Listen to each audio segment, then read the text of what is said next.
हिंदू पौराणिक कथाओं में भगवान शिव को अक्सर उनके गले में एक सांप पहने हुए दिखाया गया है, जिसे नागेंद्र हरण, जिसका अर्थ है सांप राजा, के रूप में जाना जाता है। कहा जाता है कि भगवान शिव की यह छवि जीवन और मृत्यु के चक्र पर उनकी शक्ति का प्रतीक है, साथ ही उनकी त्वचा को छोड़ने और सांप की तरह पुनर्जन्म लेने की क्षमता भी है।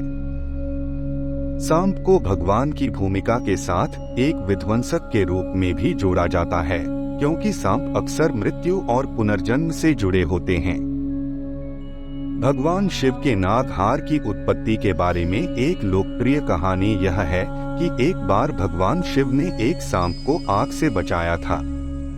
कृतज्ञता के संकेत के रूप में सांप ने अपने गले में एक आभूषण के रूप में पहनने की पेशकश की। यह कहानी भगवान शिव के दयालु स्वभाव और खतरनाक जीवों को वश में करने की उनकी क्षमता पर प्रकाश डालती है। एक और कहानी यह है कि एक बार मृत्यु के देवता भगवान यम ने अपनी शक्ति का परीक्षण करने के लिए भगवान शिव को काटने के लिए एक विषैला सांप भेजा। बदले में भगवान शिव ने सांप को पकड़ लिया और उसे अपने गले में पहन लिया। इस प्रकार उसके घातक विष को शांत किया और मृत्यु पर अपनी महारत दिखाई।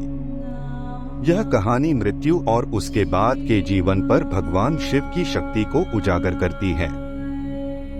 एक और कहानी यह है कि एक बार देवता और दानव अमरत्व का अमृत निकालने के लिए समुद्र मंथन कर रहे थे।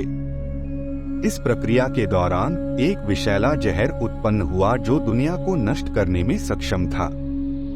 भगवान शिव ने दुनिया की रक्षा के लिए जहर पी लिया था और जहर इतना जहरीला था कि यह किसी भी अन्य देवता या नश्वर को मार सकता था, लेकिन भगवान शिव ने इसे निगलने के बजाय अपने गले में धारण कर लिया, जिससे उनका गला नीला हो गया और सांप इसका प्रतिनिधित्व करता है। यह कहानी प्रकृति की विनाशकारी शक्तियों पर भगवान शिव की शक्ति और दुनिया को नुकसान से बचाने की उनकी क्षमता पर प्रकाश डालती है। इन सभी कहानियों में सांप खतरनाक शक्तियों को नियंत्रित करने और उनका दोहन करने के लिए भगवान शिव की शक्ति का प्रतिनिधित्व करता है, जिससे यह एक शक्तिशाली और शुभ प्रतीक बन जाता है। भगवान शिव द्वारा पहना जाने वाला सर्प हार भगवान की बुद्धि और अमरता के प्रतीक के साथ साथ बाधाओं और चुनौतियों को दूर करने की उनकी क्षमता के रूप में भी देखा जाता है।